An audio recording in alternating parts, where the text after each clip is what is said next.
عنها لقوها، بس كانوا لاقيين بقى عينيها مليانة رملة ومش شايفة أي حاجة. لكن رغم العمى، من اللحظة دي بدأت الحكاية.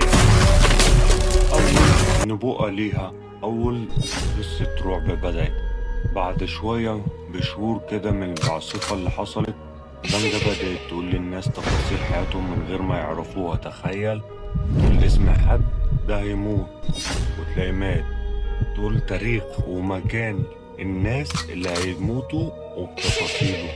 أول نبوءة ليها دي بقى توقعت قريتها في يوم معين في تاريخ معين، وبتقولش اللي حصل فعلا. جارتهم دي ماتت فعلا زي ما قالت بالحرف بالتاريخ بالساعة.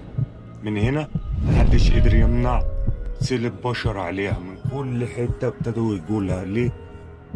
تقرا طالع، تقرا المستقبل، تعرفهم حياتهم. لكن رغم العمى، من اللحظة دي بقى بدأت تشوف حاجات تانية خالص. يعني ايه؟ يعني اللي فات كان حمادة، واللي جاي حمادة تاني خالص.